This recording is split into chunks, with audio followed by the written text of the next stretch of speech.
आयरियाण नमो नमो वजायाण नमो लोए सब साहुण ऐसो पंच नमोकारो ऐसो पंच नमोकारो सब पावपणासनो मंगलानांच सवेसी परमंगः वै मंगलम् मंगलानांच सवेसी परमंगः वै मंगलम्।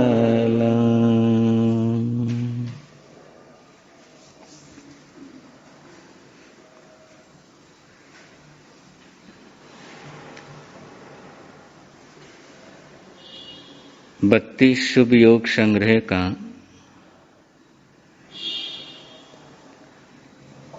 अगला सूत्र है संवर।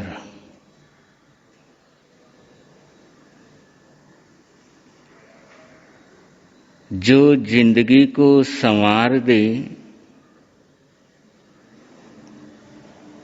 उसे संवर कहते हैं।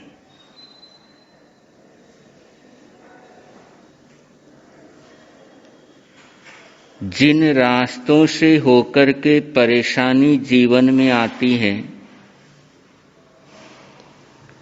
संवर उन रास्तों को बंद कर देता है।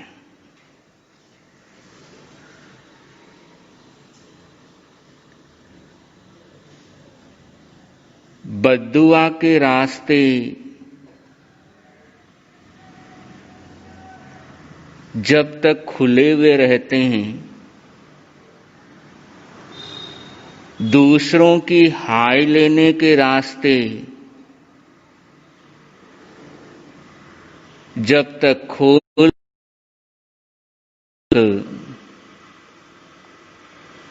संवर होता नहीं है।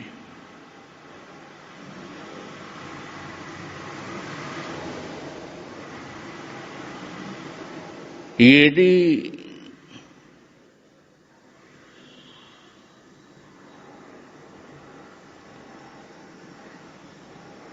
बद्दुआ वाले रास्ते परेशानी वाले मार्ग उनको बंद कर देते हैं तो रातों की नींद हराम नहीं होती है।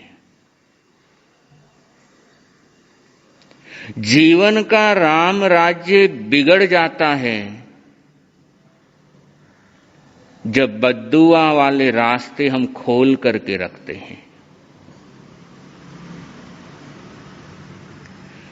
जीवन महल में यदि दुआओं के रास्ते हैं तो बद्दुआएं जीवन में आ नहीं सकती। अपने जीवन महल में आप पहले किसे पहुंचाते हो, इससे ये निष्कर्ष निकलेगा आपके जीवन के अंदर राम राज आएगा या परेशानी का राज चलेगा।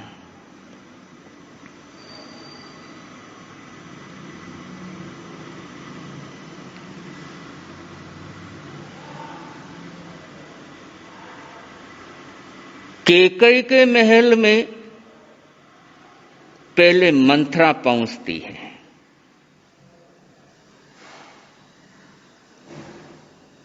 मंथरा आश्रव का प्रतीक है। दशरथ संवर के प्रतीक है। कैकई के महल में यदि दशरथ पहले चले जाते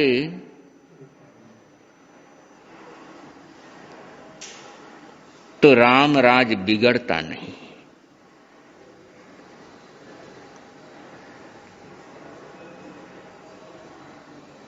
इसलिए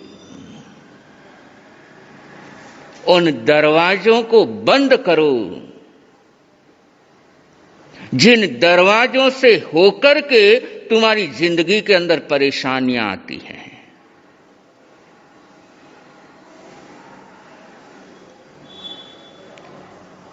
जब तक वो दरवाजे बंद नहीं होंगे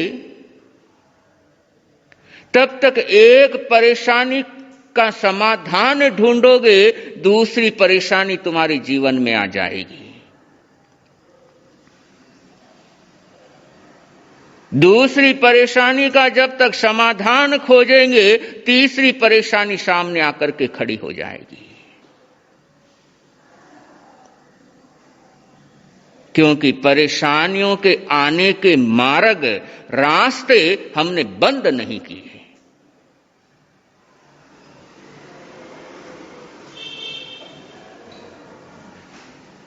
ये रास्ते तब बंद होते हैं जब संवर घटित होता है।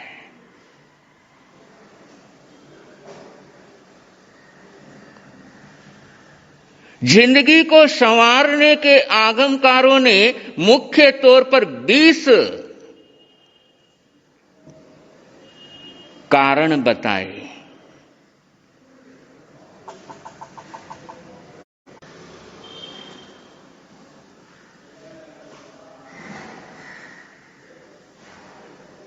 उन 20 बोलों की साधना करते हुए हम अपनी जिंदगी को संवार सकते हैं। अलग अलग उन 20 चीजों का जिक्र नहीं करूंगा, लेकिन उन 20 चीजों को 3-4 विभागों में विभाजित करते हुए आपके सामने विश्लेषण करने का प्रयास करो।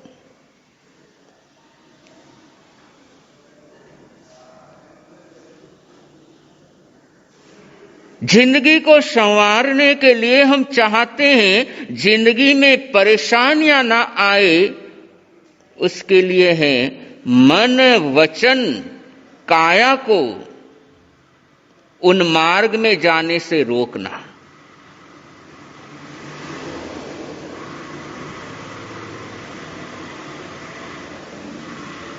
जीव की 3 फैक्ट्रियां हैं।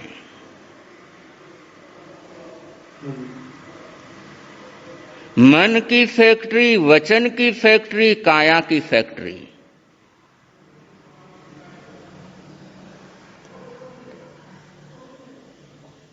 इन फैक्ट्रियों के माध्यम से हम अपने को माला माल भी कर सकते हैं और इन फैक्ट्रियों के माध्यम से हम अपने आप को कंगाल भी कर सकते हैं।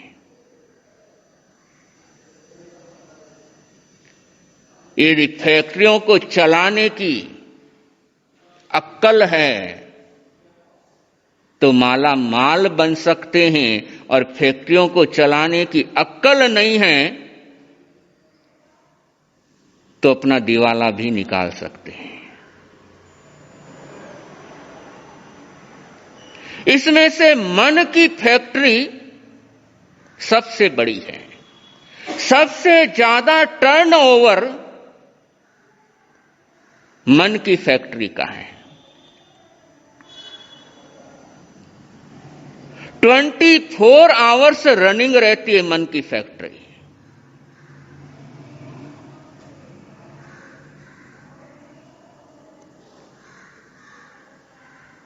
एक मिनट के लिए भी बंद नहीं होती है।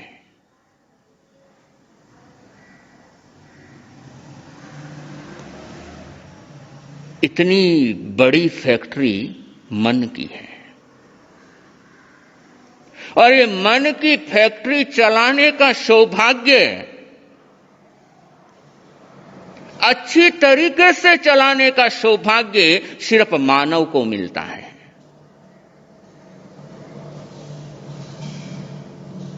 काया की फैक्ट्री तो एकेंद्रिय के पास भी है,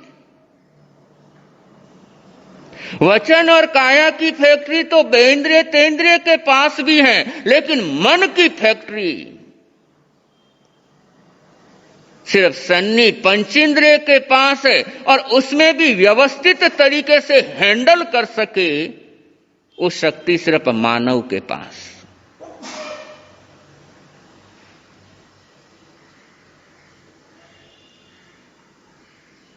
तो ऐसी फैक्ट्री के मालिक हम बने हुए हैं।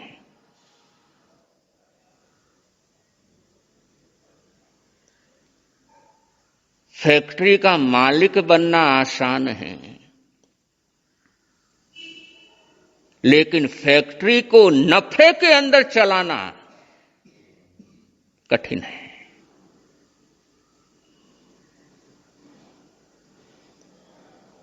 बहुत सजग रहना पड़ता है, बहुत सावधान रहना पड़ता है बड़ी फैक्ट्री को संभालने के लिए। हर समय अलर्ट रहना पड़ता है, हर समय सावधान रहना पड़ता है, हर समय ध्यान देना पड़ता है, तब जाकर के बड़ी फैक्ट्री नफे के अंदर चलती है। जरा सी लापरवाही हुई,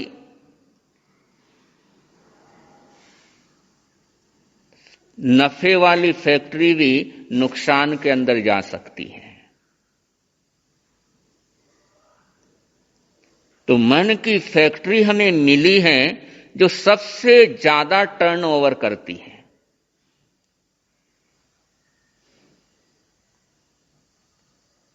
अब ये टर्नओवर करती तो है, लेकिन सिर्फ टर्नओवर करने से भी फायदा नहीं यदि नुकसान हो।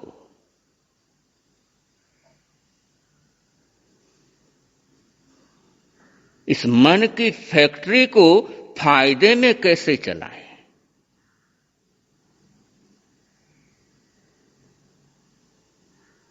ताकि ये जीवन जो मिला है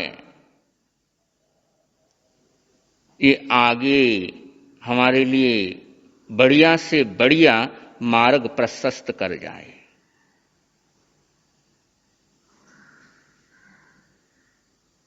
इसके लिए जरूरी, सबसे जरूरी, मन को अशुभ नहीं रखना।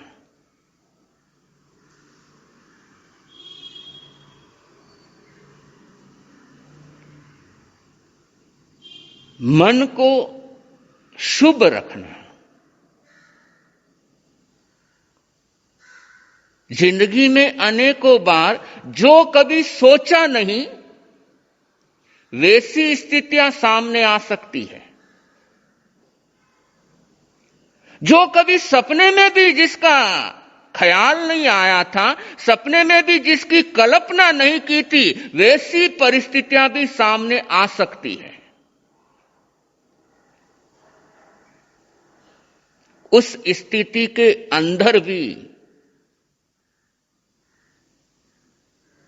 मन को शुभ के अंदर लगा करके रखना।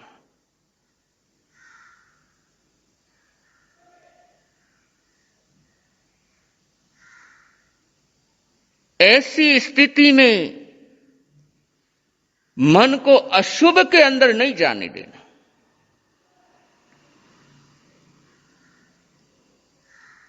ऐसी सिचुएशन सामने है जो कभी सोची ही नहीं, ऐसी प्रतिकूल परिस्थिति,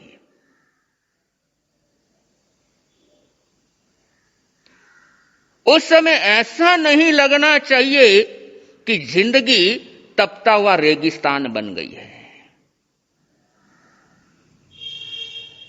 उस समय भी ऐसा महसूस होना कि जिंदगी नंदनवन है।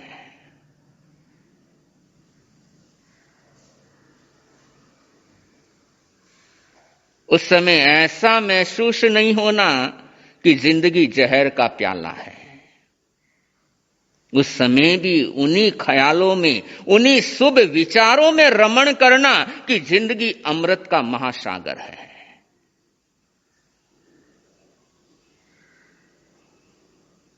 इससे मन की फैक्ट्री प्रॉफिट के अंदर रहेगी।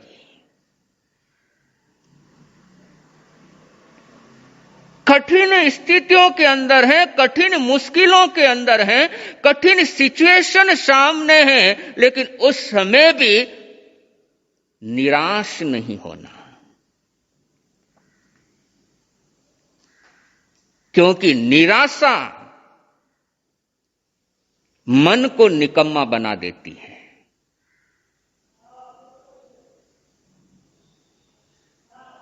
निराशा आई, शरीर से दुकान पर भी जाएगा, नौकरी है तो नौकरी भी करेगा, घर के काम भी कर रहा है, लेकिन मन निकम्मा हो जाता है।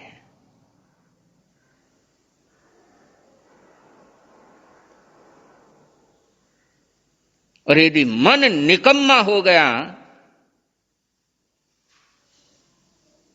तो जो कार्य की सुंदरता होनी चाहिए थी, न तो वो कार्य की सुंदरता रहती है, न काम समय पर पूरा होता है।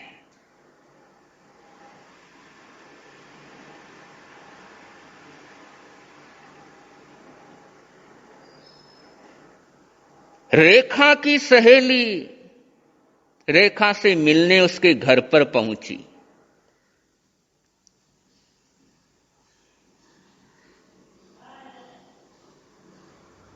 रेखा उस समय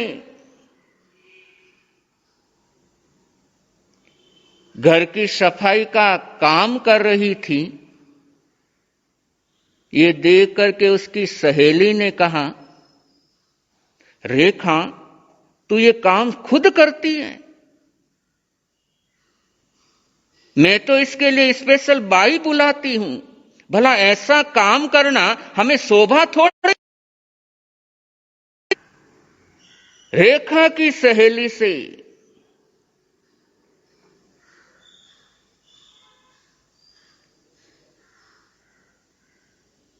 रेखा ने जब अपनी सहेली से ये शब्द सुने, उसके मन में उथल पुथल शुरू हो गई। सहेली तो चली गई, लेकिन रेखा के मन में उथल पुथल हो गई। जो काम पहले मनोयोग से कर रही थी, अब उस काम के अंदर मन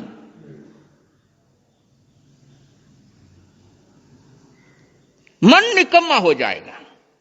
काम पूरा करेगी, लेकिन निकम्मे मन के साथ।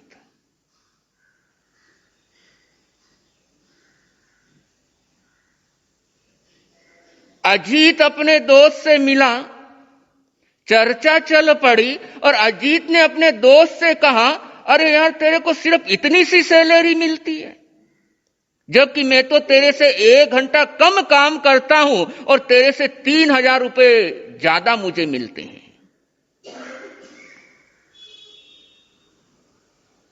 अब इसके बाद वो ऑफिस जाएगा, काम भी करेगा, लेकिन मन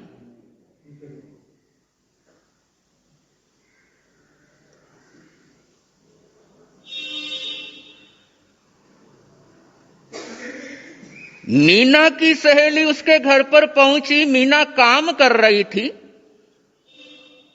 उसकी सहेली ने कहा, मीना तू इतना काम करती है, तेरी सासू तो बोल रही थी मीना कुछ नहीं करती।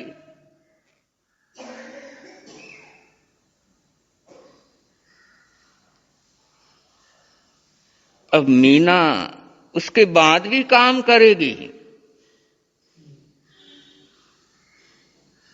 लेकिन उस काम में मन रहेगा।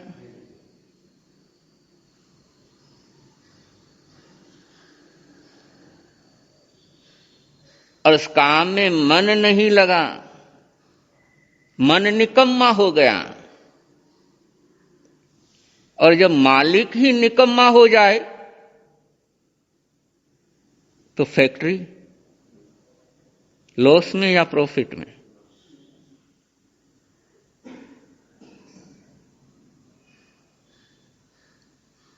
इसलिए निकम्मा मन को मत रहने दो। जैसे ही निराशा आएगी, ईर्ष्या के भाव आएंगे, जेलसी के भाव आएंगे और ये मन को निकम्मा कर देते हैं। जैसे ही सहेली ने बोला कि तू स्वयं ये काम करती है, मैं तो इस काम के लिए स्पेशल बाई को बुलाती हूं। अब वहां कंपेयर शुरू हो गया कि देखो उस काम के लिए वो बाई बुलाती है और उसी काम के लिए मुझे खुद खटना। निराशा मन में आई और जैसे ही निराशा हुई, अगली बार वो काम करना होगा तो मजे के साथ वो काम, फिर वही काम उसे सजा लगेगा। पहले जिस काम करने में मजा आता था वही काम सजा लगने लग जाएगा यदि मन निकम्मा हो जाता है। काम वही है, पहले भी करती थी, बाद में भी कर रही है, लेकिन फर्क हो गया।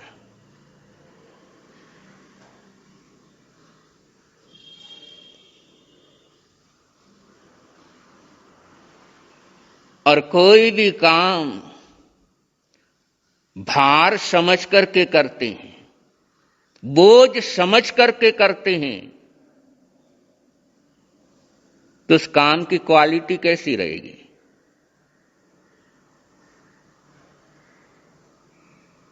क्वालिटी बेटर नहीं हो सकती।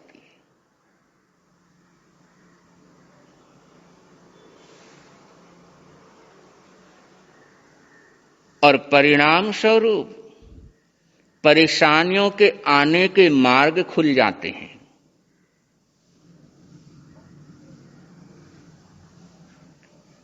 और परेशानियों के आने के मार्ग खुले, जिंदगी जो संवर सकती थी वही जिंदगी उलझ जाती है।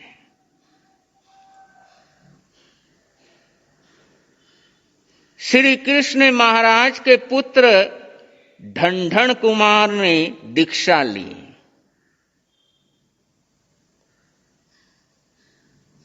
और दीक्षा लेते ही अभिग्रह किया,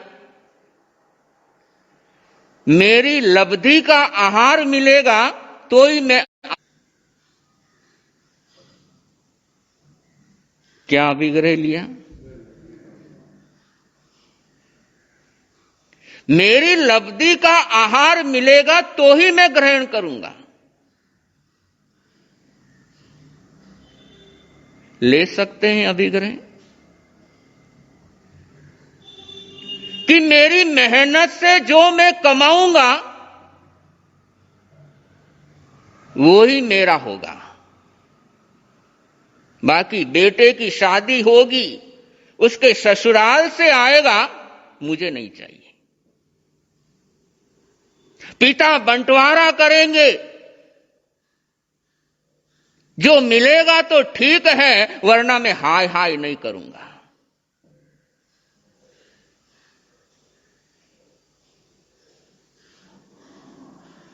हो सकता है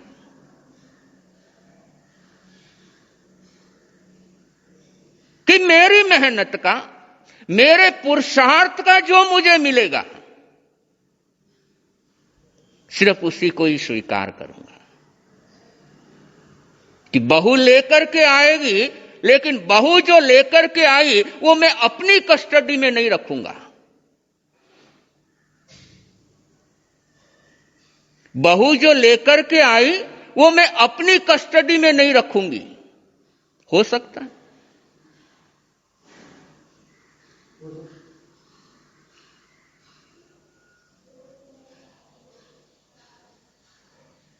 बहू के पिता ने दिया है, वो कोई सासू की कस्टडी में रखने के लिए थोड़ी दिया।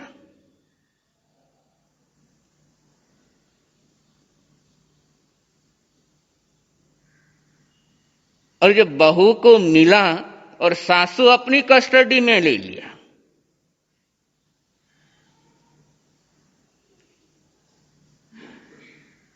ननंद को पहनने के लिए दे दिया, बहू की कोई परमिशन नहीं,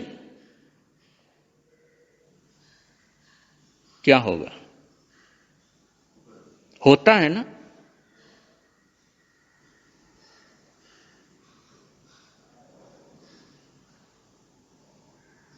ढंढन मुनि ने अभिग्रह लिया कि जो मेरी लब्धि का होगा तो ही मैं आहार ग्रहण करूंगा, अदरवाइज आहार ग्रहण नहीं करूंगा।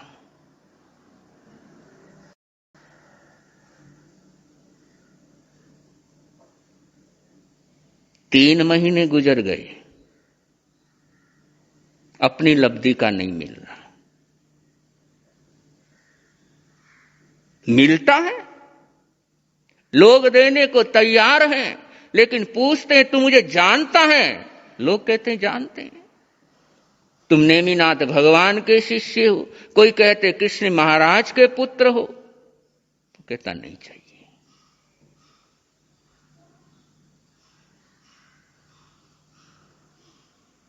तपस्या के 3 महीने हो गए, लेकिन मन निराश नहीं है। मन चाहा नहीं मिल रहा, जैसा चाहते हैं वैसा आहार नहीं मिल रहा, लेकिन मन निराश नहीं है।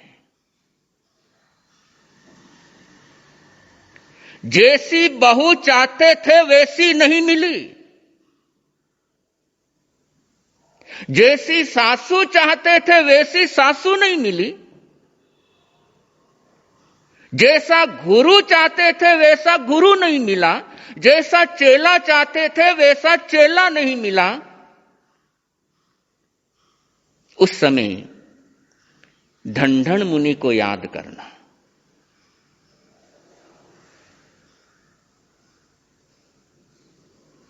उस समय ढंढन मुनि का प्रसंग याद रखना कि ढंढन मुनि जैसा चाहते हैं वैसा नहीं मिल रहा है, लेकिन फिर भी मन प्रसन्न है।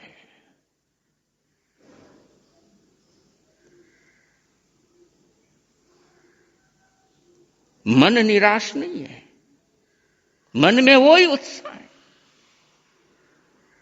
कोई बात नहीं, मेरे अपने कर्म है भाई। जैसी बहू चाहते थे वैसी नहीं मिली,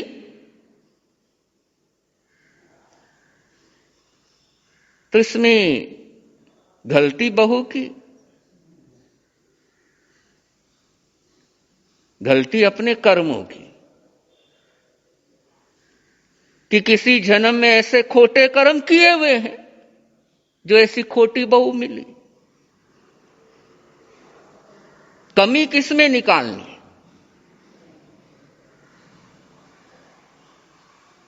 किसमें निकालते हो?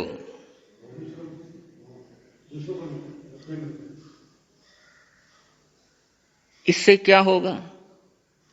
एक तो पहले ही खोटे कर्म, जो ऐसी खोटी बहू मिली और उसी में खोट निकालते रहे, तो आगे के लिए भी खोटा भाता तैयार कर लिया। लेकिन दुखी मन ऐसा ही करता है।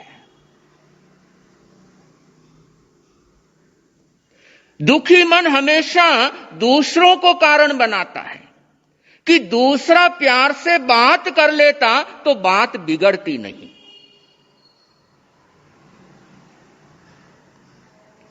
वो मेरा कहना मान लेता तो मैं गुस्सा करता नहीं। मैंने गुस्सा किया है, दूसरे ने मेरा कहना नहीं माना तो गुस्सा किया। गुस्सा खुद ने किया, कारण कौन?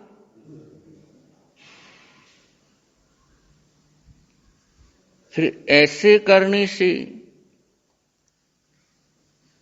मन की फैक्ट्री प्रॉफिट में कैसे चलेगी?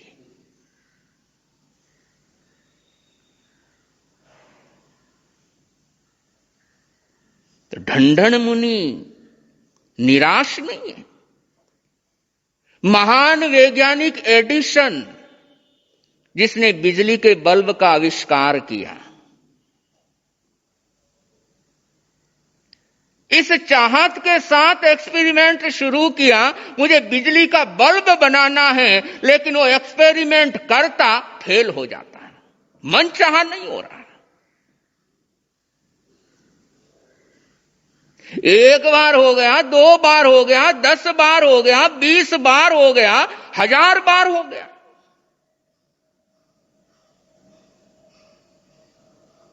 लेकिन मन निराश नहीं। और मन निराश नहीं होता तो कार्य करने का उत्साह भी खत्म नहीं होता। कार्य करने का उत्साह खत्म तब होता है जब मन निकम्मा हो जाता है। एडिशन निराश नहीं है, उसका मन चाहा नहीं हो रहा है, सक्सेस नहीं हो रहा है, इतनी बार फेल हो चुका है, लेकिन फिर भी निराश नहीं है।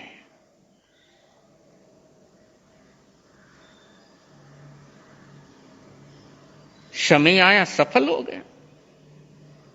और उसकी सोच देखो, जिस समय सक्सेस हो गया, लोग इंटरव्यू लेने पहुंचे और किसी ने पूछ लिया, अगर ये एक्सपेरिमेंट भी आपका फेल हो जाता तो इस समय आप क्या करते? तो एडिसन कहता है, अगर मैं फेल हो जाता तो इस समय आपके साथ बातें नहीं करता, दूसरे प्रयोग के अंदर लग जाता। मैं समय बर्बाद नहीं करता।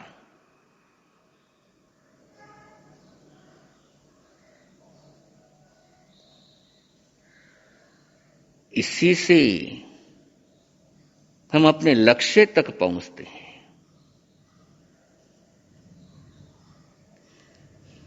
ढंढन मुनि रोज आहार को जाते हैं, लेकिन भिक्षा उनके अपनी लब्धि की नहीं मिलती। 6 महीने हो गए, 6 महीने की तपस्या, लेकिन फिर भी संकल्प शक्ति मजबूत।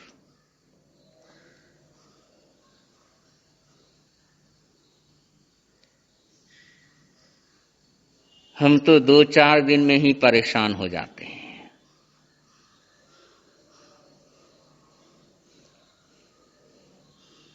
एक बार भिक्षा के लिए पधार रहे थे और उधर से श्री कृष्ण महाराज नेमिनाथ भगवान के चरणों में वंदन के लिए पधारे और श्री कृष्ण ने पूछा, आपके शासन में सबसे दुष्कर करनी करने वाले संत कौन से हैं?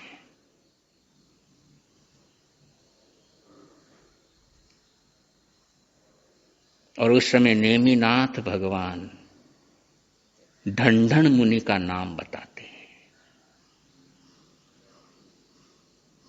मेरे शासन के अंदर सबसे दुष्कर करनी करने वाला संत ढंढन मुनि है।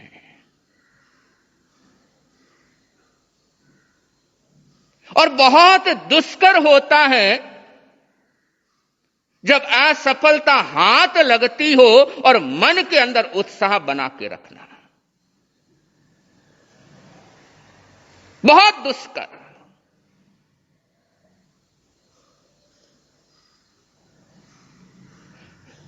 कि कंटिन्यू लगातार सामने विपरीत माहौल हो, विपरीत परिस्थिति आती जा रही हो और ऐसे समय के अंदर भी निराशा नहीं होना, ये बहुत दुष्कर काम है।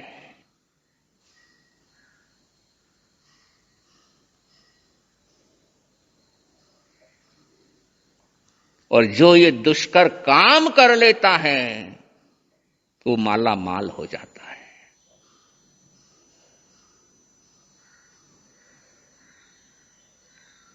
श्री कृष्ण महाराज को बहुत खुशी हुई।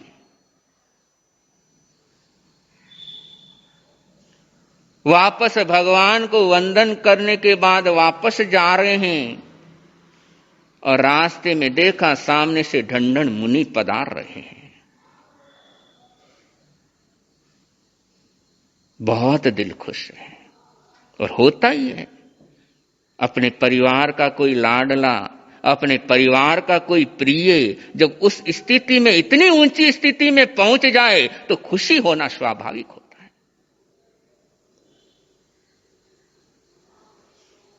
श्री कृष्ण महाराज हाथी से नीचे उतरे, ढंढन मुनि को नमन करने लगे, उनकी साधना को नमन करने लगे। और राजा हैं श्री कृष्ण, और राजा की सवारी निकलती है तो सारे लोग खड़े होकर के देखते, सारे लोग देख रहे हैं, इतना बड़ा राजा और संत को नमन कर रहा है, लगता है कोई बहुत बड़े संत हैं।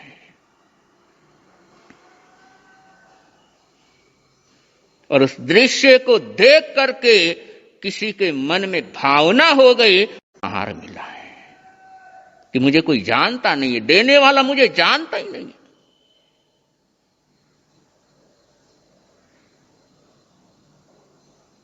लड्डू बहराए थे, लेकर के स्थानक में पहुंचे, भगवान को बताया गोचरी कि भगवान आपकी कृपा हो गई है और आज मुझे अपनी लब्धि का आहार मिला है।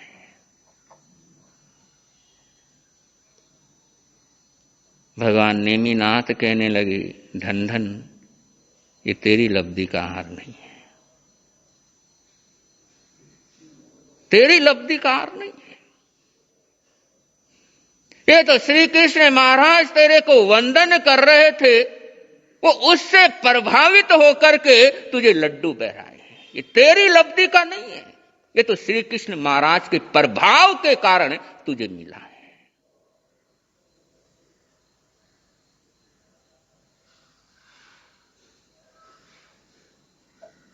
सुना तो सोचने लगे, क्या मेरे कर्म है। 6 महीने हो गए और इन 6 महीनों के अंदर एक बार भी मुझे अपनी लब्धि का आहार नहीं मिल पाया। भगवान ने कहा, परट दे इसको। लड्डू परटने के लिए चले,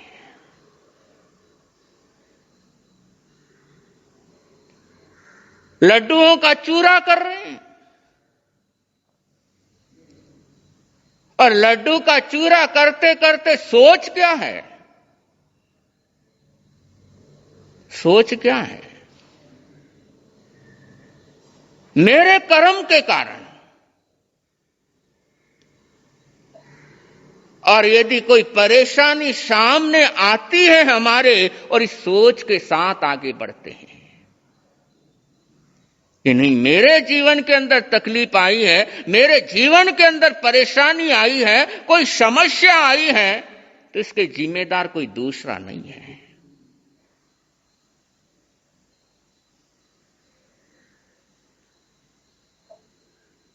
ढंढन मुनि पश्चाताप कर रहे हैं कि मेरा कर्म कितने भारी है, कितने भारी कर्म मैंने करके रखे हैं कि 6 महीने हो गए, आहार मेरी लब्धि का नहीं मिला। वो कर्म लड्डुओं का चूरा कर रहे हैं, और लड्डुओं का चूरा करते करते कर्म को भी चूर रहे हैं।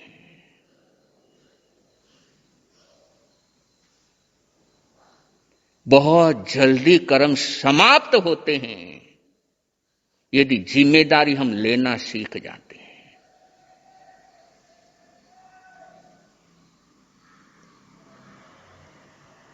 यदि अपना बोझा दूसरों के सर पर नहीं रखते हैं, लड्डुओं को चूरते चूरते कर्मों का भी चूरा करते जा रहे हैं, और भाव विशुद्धि ऐसी होती चली गई, भाव विशुद्धि ऐसी बढ़ती चली गई, मन इतना पवित्र होता चला गया, मन इतना शुद्ध होता चला गया, कर्मों का चूरा करते करते, लड्डुओं का चूरा करते करते कर्मों को भी चकनाचूर कर देते हैं।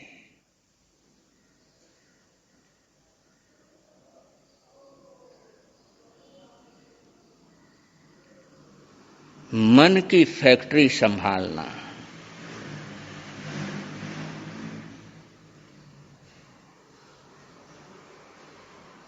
यदि आ जाता है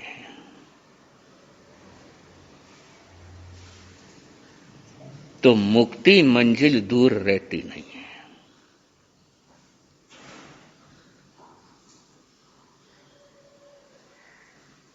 इसीलिए शुभ योग के अंदर संवर को लिया, क्योंकि संवर है ही जो जिंदगी को संवार दे, वो संवर।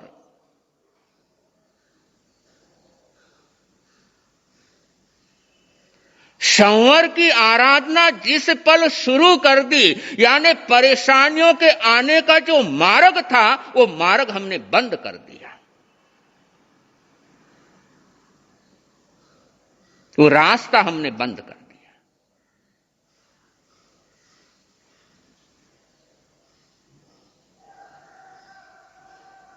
इसलिए जब कभी टाइम सामायिक का नहीं हो, 48 मिनट का टाइम आपके पास नहीं है, 15 मिनट का टाइम है, 20 मिनट का टाइम है, उस समय संवर कर लिया करो। सामायिक में तो टाइम है कि 48 मिनट से पहले उसको चितार नहीं सकते, लेकिन संवर में तो जब चाहे।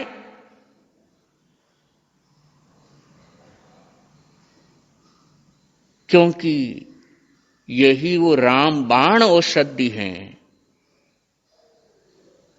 जो हमारी समस्याओं को बार के बार रोक देता है। तो जब भी फ्री बैठे हो, उस समय संवर की आराधना साधना शुरू करो। 10 मिनट के लिए, 15 मिनट के लिए, 20 मिनट के लिए, जब भी समय मिला संवर हो गया।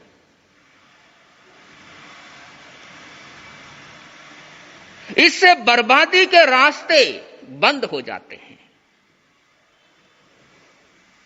और जब तक संवर नहीं होता, आश्रव के द्वार खुले रहते हैं, पाप कर्म आने के मार्ग खुले रहते हैं, तब तक समस्या बनी रहती है, तब तक परेशानियां बनी रहती हैं। एक परेशानी खत्म होती है, 2 परेशानी सामने फिर तैयार है, 2 परेशानी को खत्म किया, फिर 2 परेशानी सामने तैयार है, क्योंकि हमने रास्ता बंद नहीं किया।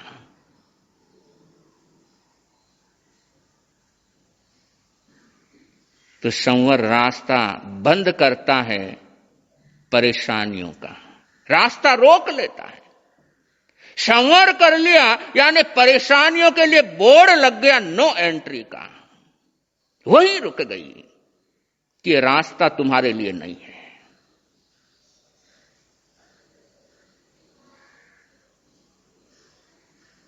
तो संवर की आराधना साधना ज्यादा से ज्यादा करनी ही चाहिए।